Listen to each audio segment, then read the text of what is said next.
Livingston of Want Leverage Communications back for another episode of PR Patter, my weekly show where I interview the phenomenal people from across my marketing and public relations network. If you like what you see, go to our website at wantleverage.com and download our latest, which is Make Your C-Suite Stand Out on LinkedIn. It's got some great actionable tips for you to increase your executive visibility on the platform. Today, I am so delighted to welcome my guest, Robert Weiss. He's president of Multivision Digital, a New York City video production and video marketing company that provides the full spectrum of video strategy, video production, and video marketing services. And I've seen so much of his work and been really, truly impressed by it and the way he thinks about video as a marketing tool. He's produced more than 1,500 videos since starting his company, and Multivision Digital's holistic approach has allowed clients to increase sales, lead generation, improve SEO rankings, increase awareness and client loyalty, all things that really are bottom line focus. So you can't beat that, Robert. Rock on. Right, exactly. His clients range from solo entrepreneurs to global Fortune 500 companies across every industry. He's industry agnostic.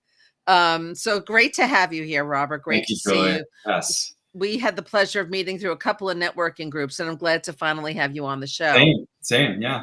Awesome. Especially as I'm relying more on video myself, as I know so many of your customers are too. Video is like a must-have these days. Yeah, and it's a journey. I tell people who are just getting started with video, like go through 2 or 3 cycles until you really, really understand the process and kind of where that fits in. But do it with a deliberate reason on a business objective first, which I think we'll talk about later.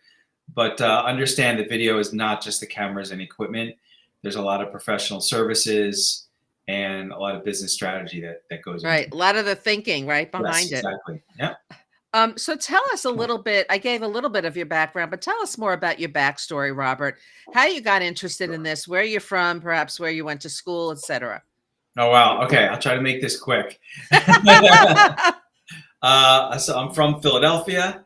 I live in New York, and I walk around with my Flyers and Eagles paraphernalia and get yelled at all the time. And raise my kids as Philadelphia fans, so I did right by them.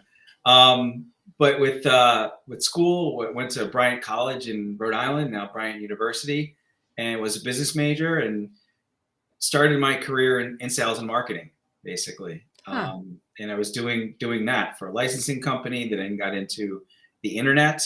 And that really helped me see the writing on the wall when I shifted to start my business years ago, because I started my business without any background in video, like none. And today we've done about 1,500 videos. We've got great clients, have a good team, and are building a video production business that's been recognized as one of the top video production companies in New York for many years in a row. But I did it without any background in video. Because I saw, so interesting. Yeah, because I saw from selling websites back in the day when nobody had websites, to email marketing when it was spam, SEO, and all these digital marketing tactics that we all take for granted now. Like, of course you have a website, of course you use email and social, and of course you invest in SEO. Those things are given today, but they were not years back. And that is the trajectory of where video is at, and why anybody listening, if you're not doing video deliberately with a cadence multiple times a year, working with a professional, doing it yourself, and having that mix of content that happens to be video, then you need to get started today. Yeah. It's a fundamental, right? You've got to have it. Yeah. So the topic for today is to script or not to script. That is the question. That is the question. I think that, scripting a video is often a real challenge for people. They know they want to do a video, but they may not be sure about how to ideate around that and what the strategy should be. So maybe you could talk a little bit about that. And then, when do you need a script and when do you not need a script? Right. So let's unpack that, because the first thing you said is a video. And the first thing to do is define what that is. What is a video? Right? Are we a movie that you go see about the Avengers is basically a video. It's super long.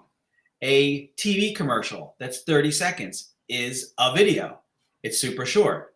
What we're doing right now, we're recording this and we're going to post that. It is a video, right? And we're not scripted now.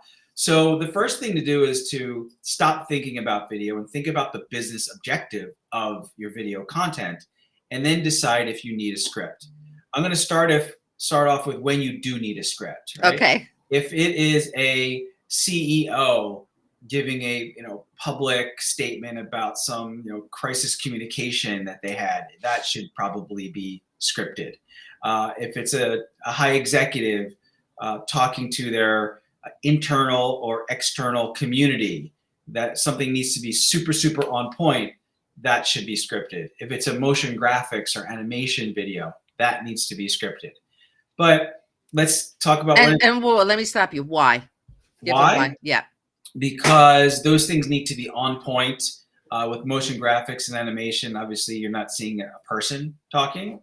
And a lot of times the message of a public address, again, internal, external community about what's going on, has to be, I'll just use my fingers, regulated or very thoughtful with saying the right thing. Yeah. I mean, from a PR, from a public relations standpoint, you want to make sure you hit all of those key messages in a very structured kind of a way. Correct. And you don't want to go off message if you were just speaking off the cuff. Well, we'll talk about that in a moment. But yeah, a lot of times that just needs to be super on point, targeted.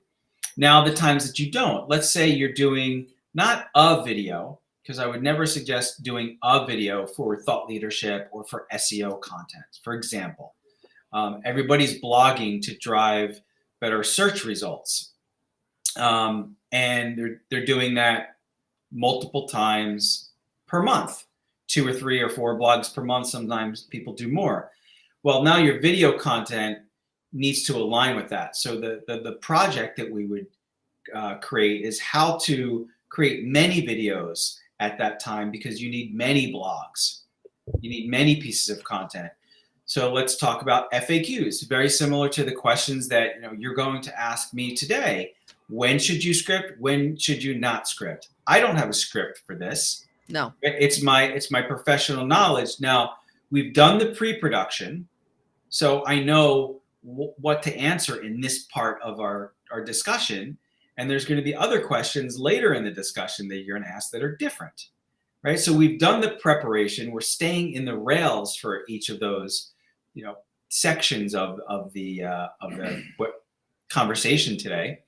So if you imagine doing that with video, that each one of these questions now is its own video, that again, everybody's planned, everybody's prepared. The professional knows the content. They do this every day of the week, by the way.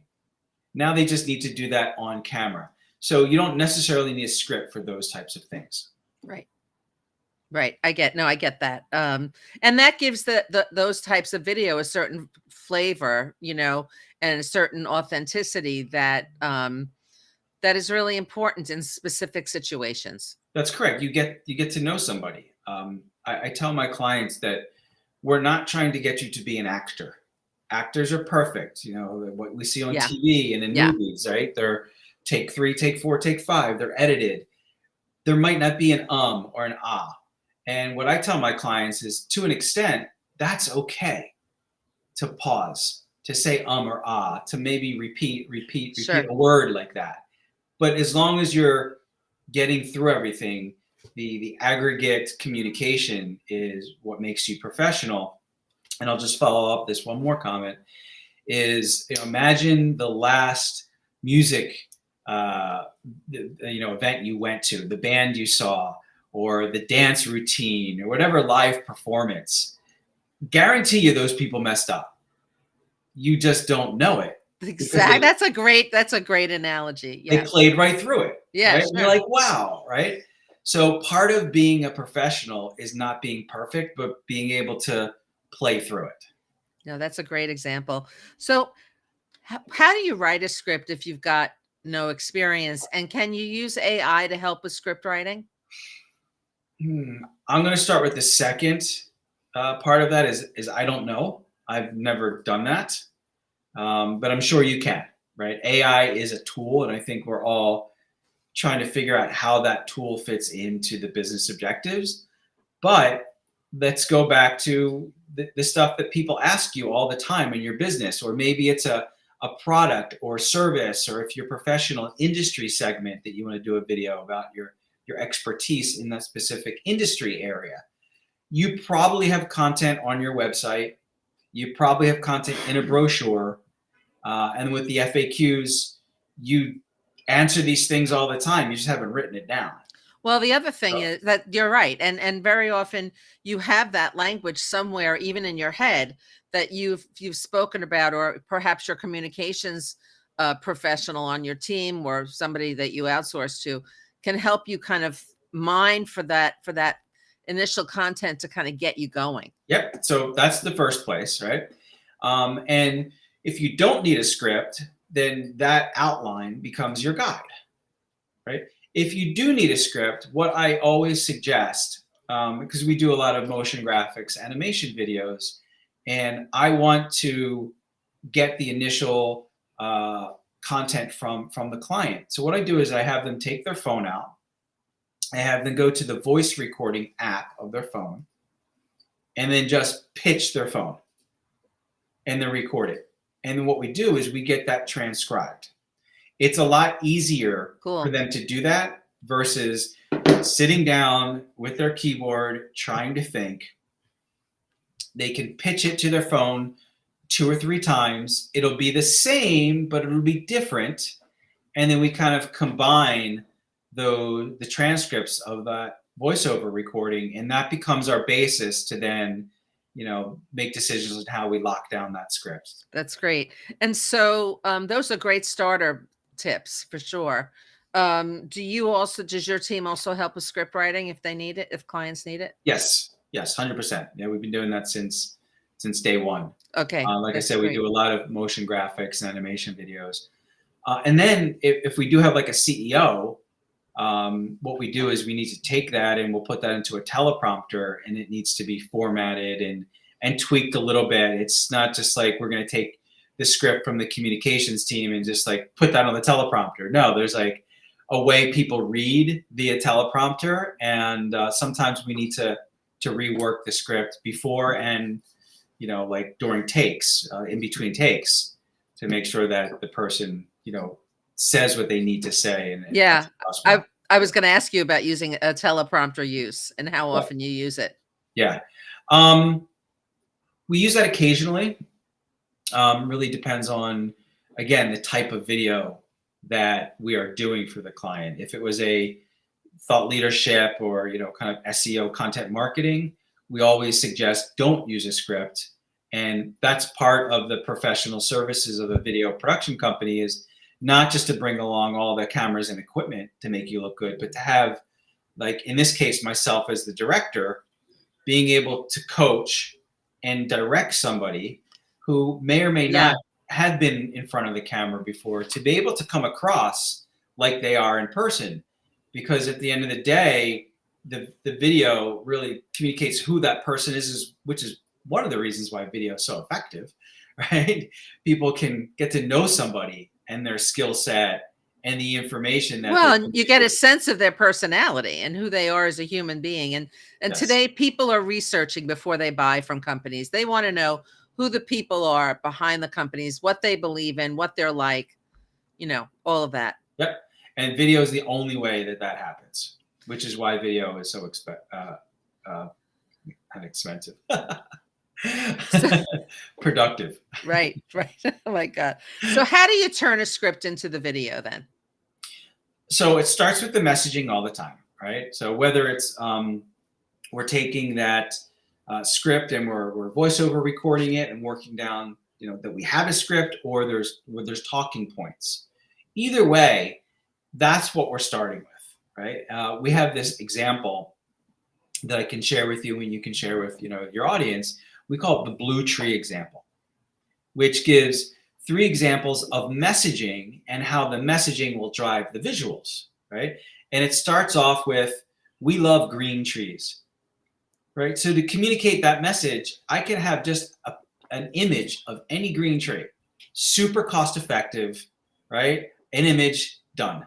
Now, if I say, we love green trees, but we love when they turn blue, well, now that's a little different, right? Because now we need to use motion graphics to take that tree and turn it blue, right? Little extra work, but the message, again, the message drives what we are showing. And then the third example says, we love it when your kid is walking down the street playing with his dog and sees a green tree turn blue.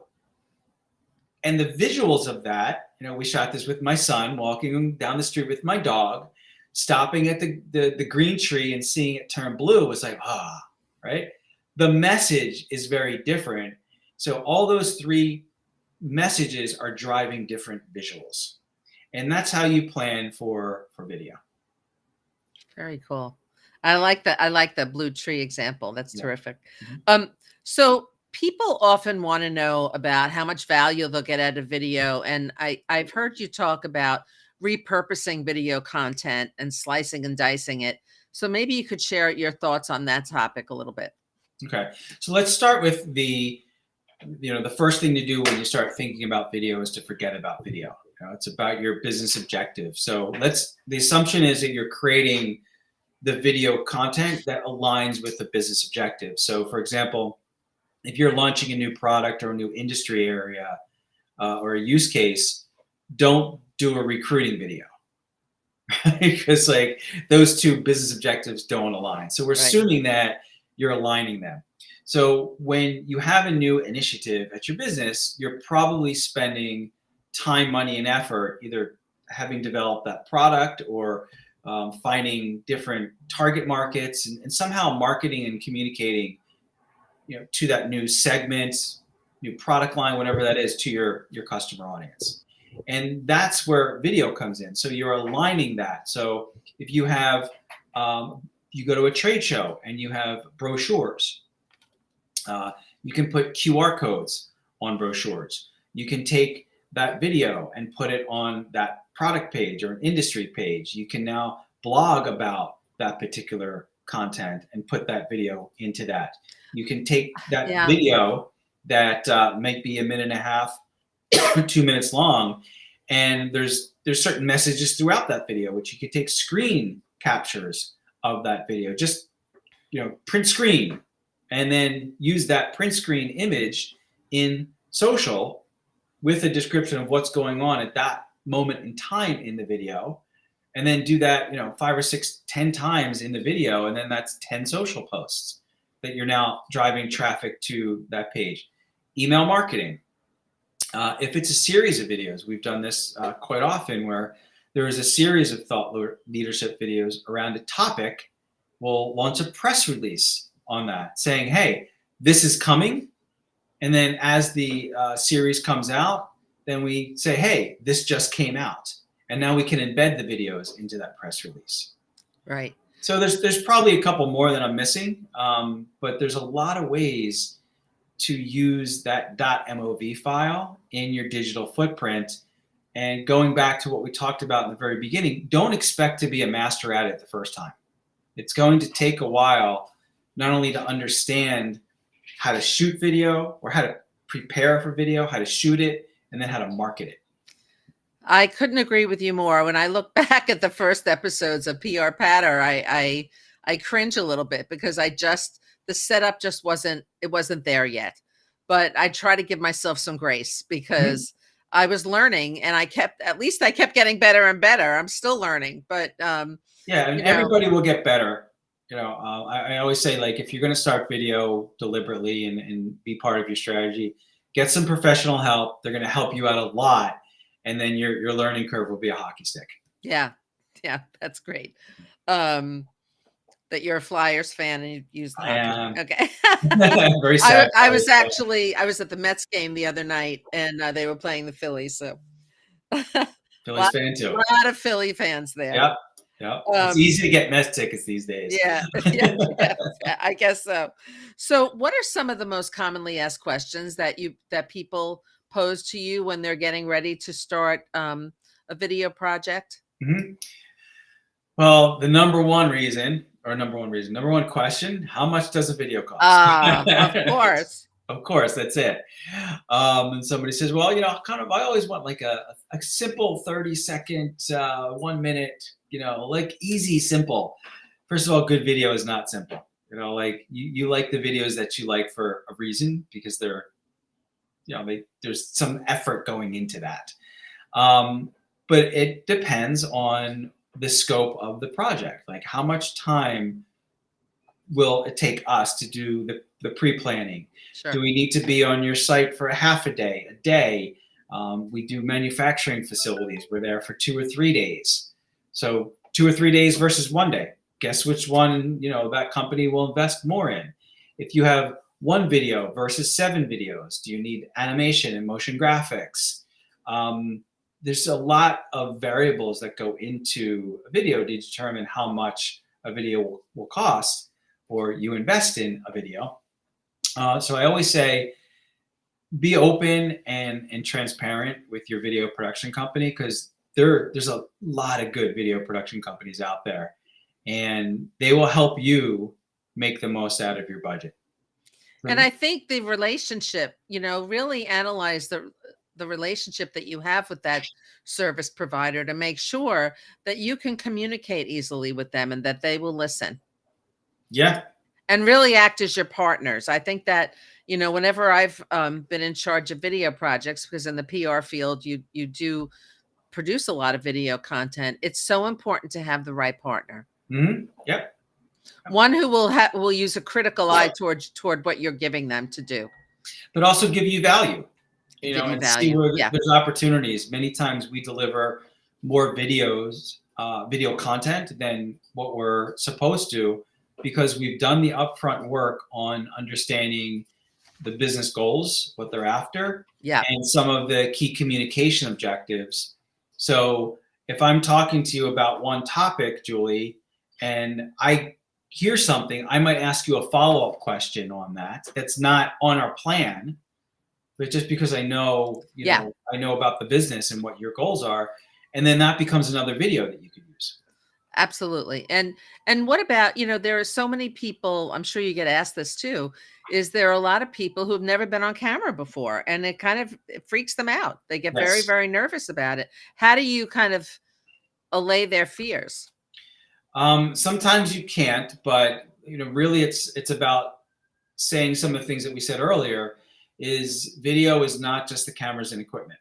It's about the pre-planning. It's being there on set to help somebody relax. We have a law firm that we've worked with for many years, and this one partner was not able to do more than 2 videos in an hour to hour and a half when we first started working with him. The last time we shot, he did 5 videos in an hour. Wow. Right? That's amazing. Well, Yeah. that's probably 2 years later, Right. maybe even a little bit more. But and he doesn't always do 5 videos at a time, but that particular time he had 5 videos down because he knew the process. He knew he brought in a couple shirts and a couple jackets, and we banged him out like in Wow. an That's hour. awesome. That's Right? amazing. Wow. And That's that's so much just value out of that. yeah, and we had the same cameras, same equipment, but it was the professional services that helped him get there. Wow. Well, Robert, this has been a great conversation. I learned a lot Thank you. Thank you for having myself, me. especially about repurposing video content. So maybe we'll have a future conversation about that. Yep. But how can people get in touch with you? I mean, we have on the ticker, we have your website, but you must have a LinkedIn profile. I do. Yep. Website, LinkedIn, phone number. If you want to talk about video, happy to answer any questions and get people guided in the right way. We do a lot of thought leadership content. We call them multi-vision minutes because they're videos, And we practice what we preach. We take video and we have a video first marketing strategy, and we use that video to then create all that ancillary digital marketing content. Oh, so they could go on your YouTube channel. Not just YouTube channel, but on website. On your website. Great. Yeah, Great. YouTube is important, no doubt. And it's a great discovery area. But the main objective we have for YouTube is as a hosting platform. That's great. You know, That's so great. we'll take that video, we'll host it on our website. Well, I hope you'll come back again to PR Patter, Robert. Thanks so much. Thank you, George. And for those of you who have enjoyed today's show and are interested in raising your executive visibility on LinkedIn specifically and in the media, go to our website at wantleverage.com and download Make Your C-Suite Stand Out on LinkedIn.